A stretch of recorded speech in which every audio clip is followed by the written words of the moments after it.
Shalom jemaat Tuhan, apa kabar? Tentunya jemaat Tuhan semuanya dalam anugerah Tuhan, dan itulah yang kami doakan sebagai rohaniawan Gereja Salmasi Pegangsaan, di mana setiap hari kami selalu berdoa Bapak Ibu Saudara selalu dalam anugerah Tuhan, sehat dan tentunya selalu berbahagia dalam anugerah Tuhan. Amin. Hari ini saya akan membawakan satu renungan yang indah, yang menurut saya secara pribadi itu sangat memberkati saya secara pribadi ya. Jadi dalam 2 Korintus 12 ayat 7 sampai dengan yang ke-10, firman Tuhan berkata, "Dan supaya aku jangan meninggikan diri karena pernyataan-pernyataan yang luar biasa itu, maka aku diberi suatu duri di dalam dagingku, yaitu seorang utusan iblis untuk mengocoh aku supaya aku jangan meninggikan diri. Tentang hal itu aku sudah 3 kali berseru kepada Tuhan supaya utusan iblis itu mundur daripadaku. Tetapi jawab Tuhan kepadaku, cukuplah kasih karuniaku bagimu, sebab justru dalam kelemahanlah kuasaku menjadi sempurna. Sebab itu terlebih suka aku bermegah atas kelemahanku, supaya kuasa Kristus turun menaungi aku. Karena itu aku senang dan rela di dalam kelemahan, di dalam siksaan, di dalam kesukaran, di dalam penganiayaan dan kesesakan oleh karena Kristus. Sebab jika aku lemah, maka aku kuat." Ini adalah satu renungan yang menurut saya sangat-sangat luar biasa, dan saya sangat terberkati dengan firman Tuhan ini. Ketika saya terngiang dengan satu pujian yang mengatakan dia mengerti, dia peduli, sampai di bagian akhir dikatakan, namun satu yang dia minta agar kita percaya sampai mukjizat menjadi nyata. Saya tidak tidak mengkritik lagu ini, karena lagu ini juga memiliki pesan yang kuat banget ya untuk iman kita. Tapi di dalam bagian terakhir yang mengatakan, namun dia satu yang dia minta agar kita percaya sampai mukjizat menjadi nyata. Ini menimbulkan satu pertanyaan secara pribadi buat saya. Benarkah Tuhan menginginkan kita percaya kepada Dia sampai mukjizat itu benar-benar nyata? Dalam arti semua apa yang kita gumulkan itu selalu harus menjadi nyata. Itu terus terngiang, lalu kemudian saya teringat dengan apa yang dituliskan oleh Rasul Paulus ini. Begitu banyak sekali di dalam dunia ini, ataupun ya di dalam kehidupan iman Kristen ini, yang ketika dia punya masalah, baik itu masalah mengenai perusahaan, baik itu masalah mengenai kesehatan dan sebagainya, mereka selalu berdoa kepada Tuhan, datang kepada Tuhan, itu arahnya selalu kepada mukjizat itu. Tidak salah sebenarnya. Tidak salah. Alkitab tidak membatasi setiap jemaat Tuhan itu untuk memiliki iman dalam hal kesembuhan, perubahan apapun itu dalam doa mereka, harapan mereka. Tetapi yang menjadi pemikiran saya, apakah memang harus seperti itu? Apakah mukjizat itu dikerjakan Tuhan atas dasar keinginan kita?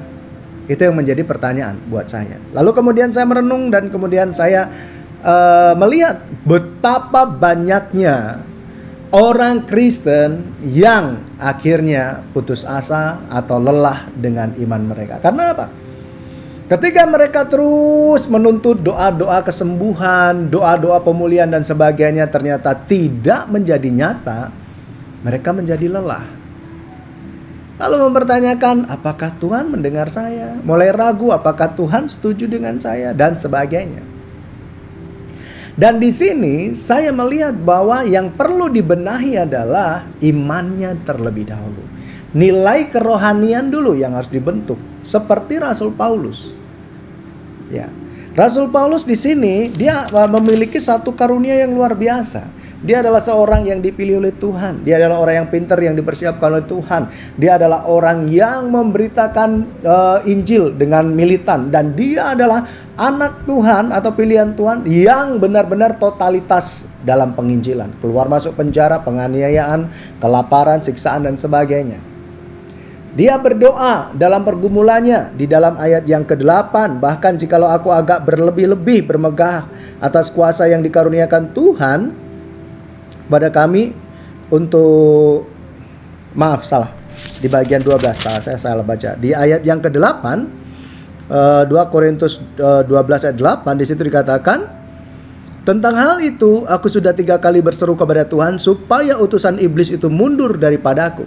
Jadi dia ada pergumulan tersendiri dalam dirinya. Sebagai orang yang hebat dalam pelayanan, sebagai orang yang dipilih oleh Tuhan, ternyata dia memiliki masalah. Masalahnya apa? Masalah pribadi yang dia gumulkan, yang menurut dia ini sangat berat dan saya maunya ini lepas Tuhan. Tapi ternyata di ayat 9 dikatakan, tetapi jawab Tuhan kepadaku, cukuplah kasih karuniaku bagimu, sebab justru dalam kelemahanlah kuasaku menjadi sempurna. Lalu kemudian Rasul Paulus mengatakan, sebab itu terlebih suka aku bermegah atas kelemahanku, supaya kuasa Kristus turun menaungi aku. Jadi Bapak Ibu Saudara semua, kalau diperhatikan di sini ya, saya menemukan bahwa yang menjadi persoalan untuk kita benahi terlebih dahulu adalah nilai kerohanian kita. Tidak salah meminta kepada Tuhan kesembuhan. Tidak salah meminta kepada Tuhan untuk pemulihan usaha ekonomi dan sebagainya. Enggak ada yang salah. Tetapi kalau dasar iman kita atau nilai kerohanian kita itu tidak berdiri dengan pondasi yang benar, maka kita akan merasa bahwa Tuhan kayaknya enggak serius dah kepada saya. Tuhan kayaknya ogah-ogahan dah menolong saya. Akan ada pada titik tersebut. Tetapi kalau kita lebih fokus kepada kerohanian kita bahwa saya berdoa Tuhan supaya saya sembuh, supaya saya dipulihkan dan sebagainya, didasarkan pada iman yang benar ya, bukan tuntutan ya, bukan tuntutan untuk Tuhan melakukan yang saya mau, tetapi meminta kepada Tuhan, jadilah kehendakmu. Lalu kemudian iman kita itu berdiri pada dasar yang benar, maka kita akan seperti Rasul Paulus. Jadi fokus kita itu bukan masalah sembuh atau pemulihan dan sebagainya, tetapi bagaimana Allah memulihkan kita, dan pemulihan dalam diri inilah nanti yang akan membuat kita bersemangat untuk berharap kepada Tuhan. Bukan mengejar kesembuhannya, bukan mengejar pemulihannya, tetapi pemulihan dasar imannya terlebih dahulu yang perlu dikoreksi. Rasul Paulus juga sama sebelumnya. Dia menuntut, dia minta, Tuhan tolong supaya saya ini dibebaskan dari masalah saya ini dibebaskan dari sakit saya. Tetapi di situ dikatakan bahwa Tuhan ternyata tidak menjawab yang dia mau. Sehingga Rasul Paulus menyadari, sebenarnya bukan masalah ini yang saya perlukan, tetapi kekuatan batin di hadapan Allah. Iman yang benar di hadapan Allah. Sekali lagi, saya tidak mengatakan tidak boleh minta kesembuhan kepada Tuhan. Saya tidak mengatakan gitu. Saya juga tidak mengatakan tidak boleh untuk minta pemulihan ekonomi, pemulihan usaha dan sebagainya. Tidak. Kita memang justru Tuhan Yesus menyarankan mintalah. Tetapi yang saya mau tekankan adalah jangan lupa ketika kita minta kepada Tuhan, mintalah pada dasar yang kuat atau yang benar dalam hal nilai kerohanian. Sadari bahwa mukjizat yang Tuhan kerjakan itu bukan semata-mata dalam wujud yang kita inginkan, tetapi sesuatu yang Tuhan ingin bangun dalam hati kita, dalam hidup kita, dalam pengharapan kita, dalam iman kita. Itu yang terpenting. Terlalu mudah bagi Tuhan untuk membuat orang sembuh. Terlalu mudah bagi Tuhan untuk membuat orang yang mengalami kebangkrutan dipulihkan. Terlalu mudah. Tetapi yang Tuhan inginkan di dalam pengharapan kita, ketika kita pengen sembuh, ketika kita pengen dipulihkan ekonomi dan sebagainya, adalah iman kita terlebih dahulu, kerohanian kita terlebih dahulu. Karena dengan kerohanian yang dipulihkan oleh Allah, maka kita akan memandang segala sesuatunya itu dari sudut pandang Allah, seperti yang dialami oleh Rasul Paulus. Makanya di ayat 10, setelah dia sadar bahwa yang utama adalah nilai rohani dia yang harus dipulihkan, dia berkata, Karena itu aku senang dan rela. Saya nggak disembuhkan, nggak apa-apa. Saya belum dipulihkan, nggak apa-apa.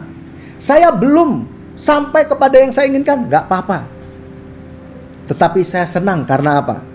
Karena jika aku lemah, maka aku kuat. Artinya, ketika kita benar-benar menyerahkan diri kepada Tuhan, nilai rohani kita dipulihkan oleh Tuhan, maka kita akan senantiasa dikuatkan oleh Tuhan untuk memiliki pengharapan. Dan jika memang rohani kita sudah dipulihkan oleh Tuhan, maka keyakinan kita tidak akan luntur ketika yang kita mau kepada Tuhan itu belum tergenapi. Justru kita akan semakin percaya bahwa Allah itu baik. Jadi Bapak Ibu Saudara semuanya, mukjizat itu bukan hanya sebatas sembuh atau dipulihkan secara fisik. Tetapi mukjizat itu juga berbicara tentang pemulihan karakter nilai rohani kita. Saya lebih suka jika Allah memulihkan nilai karakter rohani kita terlebih dahulu. Karena dengan demikian kita pasti bisa menghadapi segala keadaan sulit yang datang sewaktu-waktu.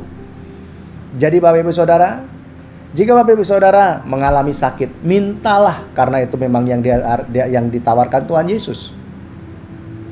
Jika mengalami kebangkrutan atau kesusahan ekonomi ataupun yang lainnya, mintalah kepada Tuhan. Memang itu yang ditawarkan Tuhan Yesus. Marilah datang kepadaku yang letih lesu dan berbeban berat.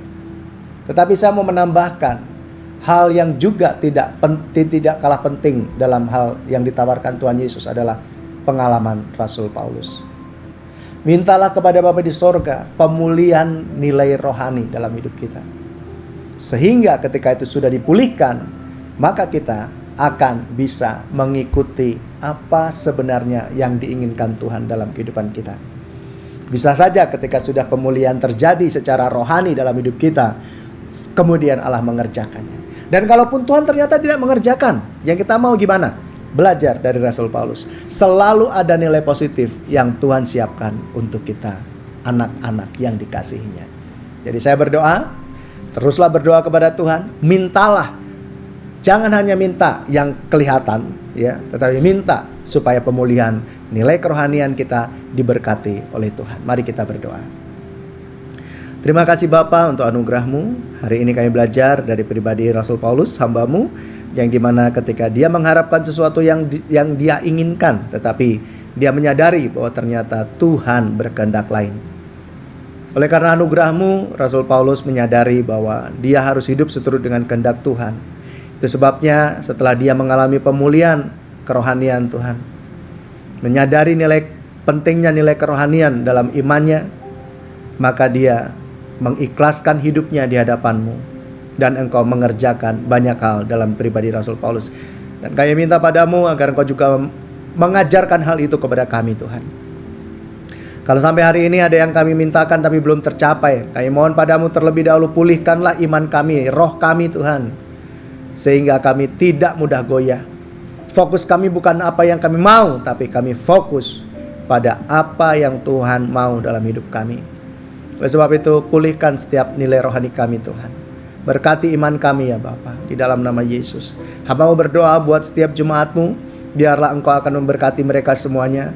Biarlah Engkau akan memberikan pertolongan kepada jemaat-Mu semua Tuhan, dalam segala hal, baik kesembuhan dari sakit penyakit, baik itu juga dari masalah ekonomi Tuhan, dalam keluarga apapun, baik sekolah dan juga kuliah. Tuhan berkati, pekerjaan apapun yang dikerjakan jemaat, diberkati semuanya. Tapi tidak lupa dari semua itu kami juga mintakan kepada Tuhan agar Engkau memberkati nilai kerohanian kami, iman kami, sehingga kami bisa menghadapi segala sesuatu bersama dengan Engkau dan memandang Engkau seturut dengan kehendak Tuhan sendiri. Terima kasih Bapa, berkati kami semuanya di dalam nama Yesus Kristus. Haleluya. Amin.